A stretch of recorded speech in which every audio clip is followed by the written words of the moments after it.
कहानी की शुरुआत होती है एक औरत से जो चीन से हांगकांग की यात्रा कर रही है। उसके हाथ में एक लंच बॉक्स है, साधारण सा दिखने वाला टिफिन, पर इसके अंदर छुपा है एक ऐसा रहस्य जो किसी की जिंदगी बना भी सकता है और तबाह भी। जैसे ही वो औरत अपने घर पहुंचती है, वो एक एक करके सारे खाने के डिब्बे खोलती है, लेकिन उनमें से हर खाना फेंक देती है, सिर्फ आखिरी डिब्बा छोड़कर। उस आखिरी डिब्बे में रखी थी एक छोटी सी डिश जो दिखने में मोमोज जैसी लगती है। औरत बड़े प्यार से उस डिश को साफ करती है और धीरे धीरे खाती है, जैसे किसी पूजा का प्रसाद हो। इस डिश का नाम है डम्पलिंग्स, जो इस कहानी और फिल्म का नाम भी है। अब हम इस औरत को बेहतर तरीके से देखते हैं। उसका नाम है मेई। लोग उसे आंटी मेई कहते हैं क्योंकि वह उम्रदराज है। लेकिन सबसे हैरानी की बात यह है कि वो दिखती है सिर्फ 30 साल की। ना कोई झुर्रियां, ना सफेद बाल, ना ही उम्र का कोई निशान। एक पल के लिए तो यकीन ही नहीं होता कि ये औरत बुजुर्ग हो सकती है। पर सवाल उठता है, ये मुमकिन कैसे है?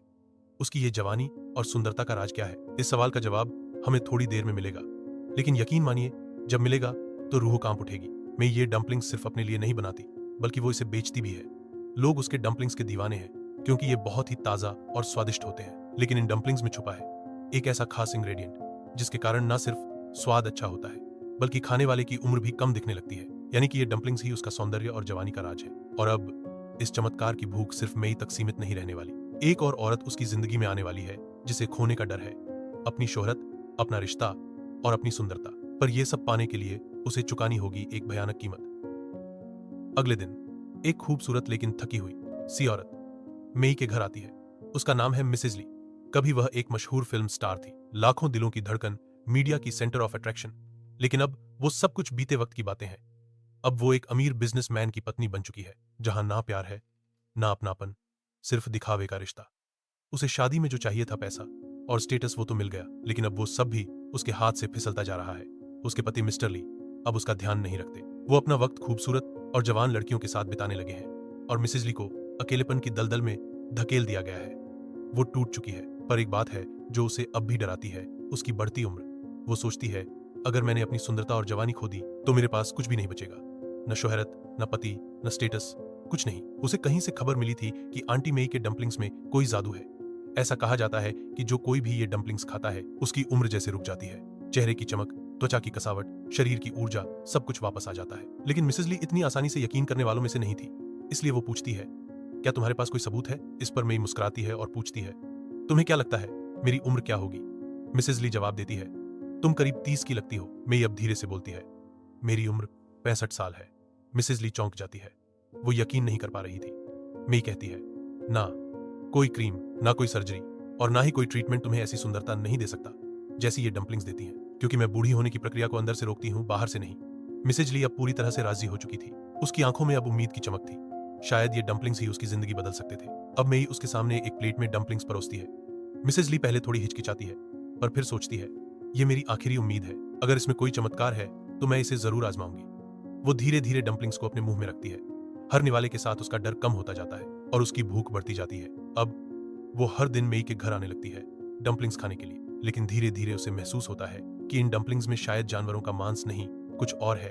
पर वो इन बातों की परवाह नहीं करती। मुझे नतीजे चाहिए और जल्दी। और अब मिसेज ली के अंदर इंसान नहीं, एक भूख जन्म ले रही थी। कुछ हफ्ते बीत चुके थे।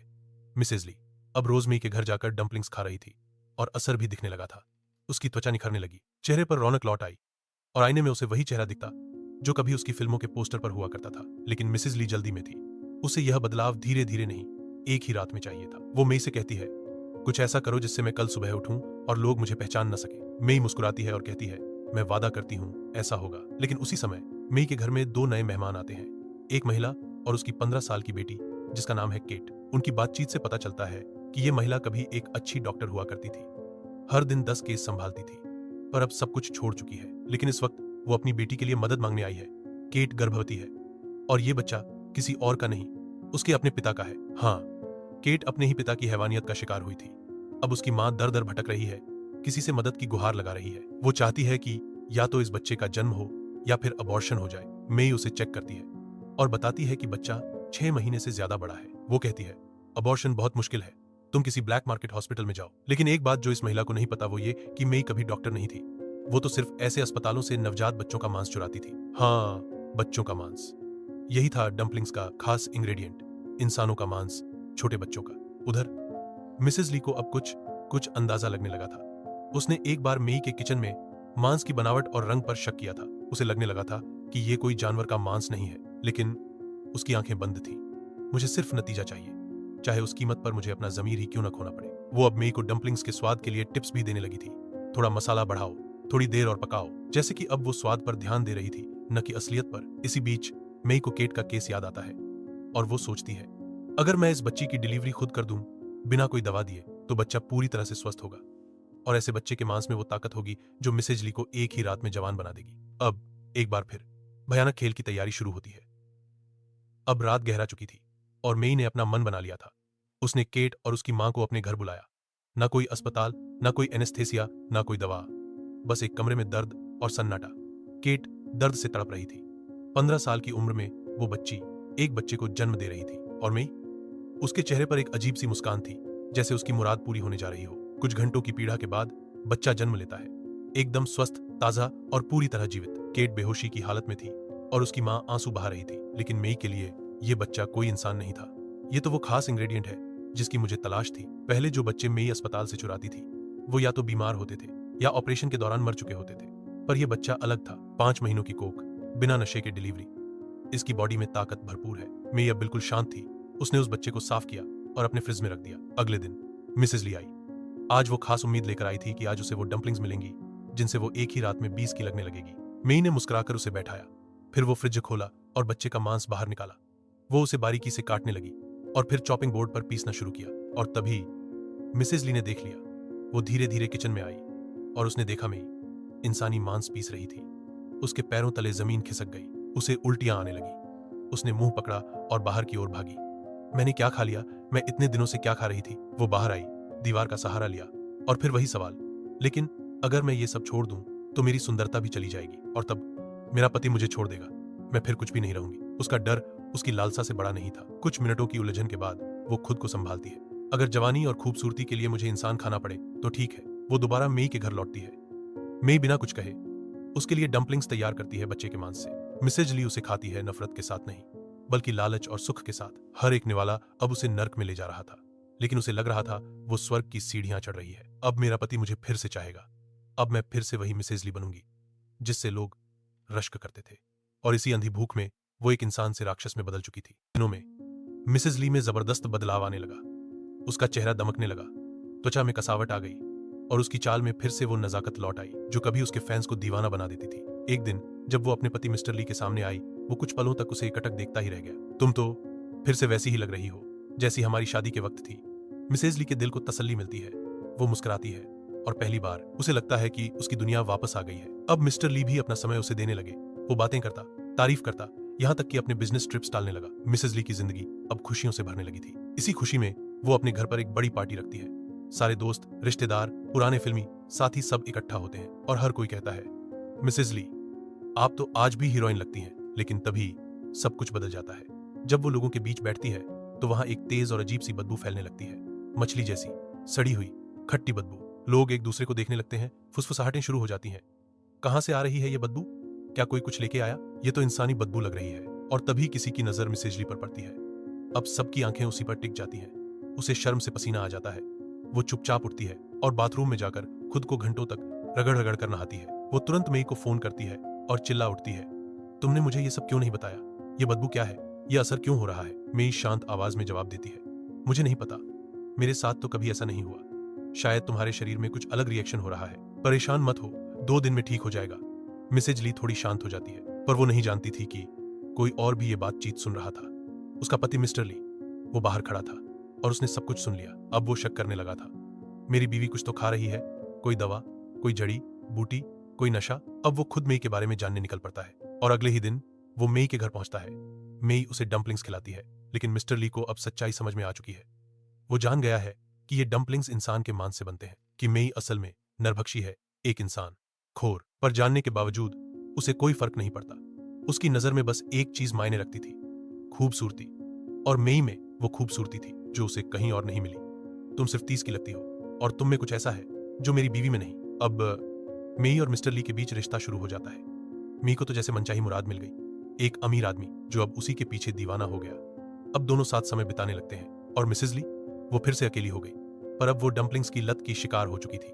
वो जब मेई के पास जाती है, मेई उसे टाल देती है, बोलती है अब नहीं मिलेंगी डम्पलिंग्स, और मिसेज ली को दिखने लगते हैं उसकी त्वचा पर लाल निशान, उसके शरीर पर झुर्रियों की वापसी, और रातों की नींद उड़ चुकी थी। वो कांपती हुई सड़कों पर निकलती है, बस एक ही सवाल लिए, कहां से लाऊं वो डम्पलिंग्स, कहां से लाऊं वो खूबसूरती। और यहीं से वो एक नया और ज्यादा भयानक रास्ता चुनती है।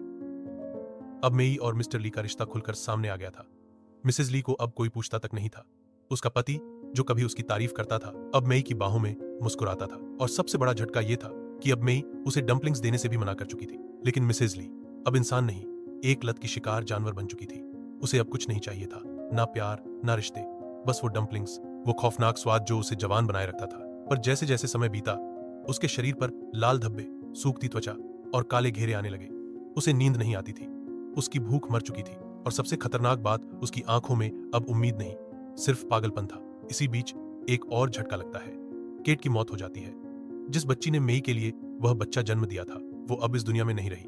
उसका शरीर उस डिलीवरी को सहन नहीं कर पाया, ना नशा ना देखभाल, बस दर्द और खून और अंत। केट की मां, जो पहले चुप थी, अब आग बन चुकी थी। उसे जब सच्चाई पता चली कि उसकी बेटी को किस मकसद से इस्तेमाल किया गया, तो उसने अपने पति को मार डाला, उस राक्षस को जिसने अपनी ही बेटी के साथ ये पाप किया था। पड़ोसियों ने पुलिस को बुलाया, पुलिस आई, केट की मां को गिरफ्तार किया गया। पूछताछ में उसने सारा सच उगल दिया। मेई वही असली अपराधी है, उसी ने मेरी बेटी को मारा, उसी ने बच्चे को इस्तेमाल किया। पुलिस तुरंत मेई के घर पहुंची, लेकिन तब तक मेई भाग चुकी थी। उसने अपना सारा सामान समेटा और अंधेरे में कहीं गायब हो गई। अब वो तो बच गई, लेकिन मिसेज ली फंस चुकी थी। उसने जाना कि अब अगर उसे जवान रहना है तो उसे खुद अपनी डम्पलिंग्स बनानी होंगी। अब उसका मन मेई की तरह सोचने लगा। वो अपने पति के पुराने अफेयर को याद करती है, वही होटल स्टाफ की लड़की जिससे मिस्टर ली का रिश्ता था। वो पता लगवाती है और उसे खबर मिलती है वो लड़की प्रेग्नेंट है 5 महीने की, और मिस्टर ली ने उसे पैसे देकर बच्चा पैदा करने को कहा है। मिसेज ली अब खतरनाक चाल चलती है। वो उस लड़की से मिलती है और कहती है, जो पैसा मेरा पति तुझे देने वाला है, मैं उसका डबल दूंगी, बस वो बच्चा मुझे दे दो। लड़की लालच में आ जाती है। मिसेज ली अब एक डॉक्टरनी को ढूंढती है जो वही प्रक्रिया करे जैसी मेई ने की थी, बिना नशा दिए, दर्द के साथ डिलीवरी। बच्चा पूरी तरह स्वस्थ होना चाहिए, ताकतवर, जैसे पिछली बार डिलीवरी होती है। लड़की की हालत बेहद खराब हो जाती है और इस बार भी वो मर जाती है। मिसेज ली के पास अब एक और नवजात बच्चा है। वो उसे घर लाती है, प्यार से नहीं, बल्कि जैसे कोई खास चीज मिल गई हो। उसे फ्रिज में नहीं रखती, सीधे चॉपिंग बोर्ड पर रखती है और फिर धीरे धीरे उसका मांस काटती है। अब वो खुद डम्पलिंग्स बनाती है। अब उसे ना मेई चाहिए, ना कोई हॉस्पिटल, ना कोई रहस्य। अब वो खुद एक राक्षस बन चुकी है। अंतिम दृश्य, मिस्टर ली अब वापस उसकी तरफ आकर्षित हो गया है। वो फिर से वही मिसेज ली देखता है, खूबसूरत, जवान, आकर्षक। अब उसे और किसी औरत की जरूरत नहीं। मिसेज ली के पास अब सब कुछ है, पति, पैसा, खूबसूरती और डम्पलिंग्स का राज। लेकिन जो नहीं है वो है इंसानियत, आत्मा और पछतावा। अब वो खुद डम्पलिंग्स की निर्माता है, इंसानों की, मासूम बच्चों की, और यही उसकी नई जिंदगी है, खूबसूरत, जवान और खूनी। अब कहानी खत्म नहीं होती, बल्कि एक नई शुरुआत होती है। कभी जो मिसेज ली एक टूटी हुई औरत थी जो अपने पति का प्यार पाने के लिए खूबसूरती की भीख मांग रही थी, अब वही औरत डम्पलिंग्स की महारानी बन चुकी है। हर हफ्ते उसके पास एक नया सौदा होता है। कभी कोई गरीब मां आती है जिसे पैसे चाहिए, कभी कोई लड़की आती है जिसे गर्भ छुपाना है, कभी कोई प्रेमिका जिसे समाज से डर है, और मिसेज ली मुस्कुरा कर कहती है, बच्चा मुझे दे दो, बदले में जो चाहो मिलेगा। अब उसके पास न कोई पछतावा है, न कोई सीमा। वो अपने महल जैसे बंगले के नीचे एक गुप्त किचन चला रही है जहां डम्पलिंग्स बनते हैं, लेकिन वो सिर्फ खुद के लिए नहीं, अब वो दूसरों को भी खूबसूरती बेचती है। उम्र से हार मान चुकी अमीर महिलाएं जो अपनी जवानी लौटाना चाहती हैं, वो सब मिसेज ली के पास आती हैं। वो उन्हें एक छोटा सा पैकेट देती है, खाओ और फिर आईने में खुद को देखना, मगर एक कीमत है। हर डम्पलिंग की कीमत है एक मासूम जान, और ये सब जानते हुए भी लोग खा रहे हैं, क्योंकि अब इंसानियत की कीमत सौंदर्य से कम है। जब भी कभी वो आईने के सामने खड़ी होकर खुद से पूछती है, क्या मैं अब भी इंसान हूं? लेकिन अगले ही पल वो एक नया डम्पलिंग खा लेती है, क्योंकि अब उसकी आत्मा भूखी नहीं, मर चुकी है। अंतिम पंक्तियां, डम्पलिंग्स ने सिर्फ चेहरा जवान नहीं किया, बल्कि एक राक्षसी परंपरा को जन्म दिया जो अब रुकेगी नहीं, क्योंकि दुनिया में भूख सिर्फ पेट की नहीं होती। कुछ लोग आत्मा के भूखे होते हैं और कुछ सौंदर्य के।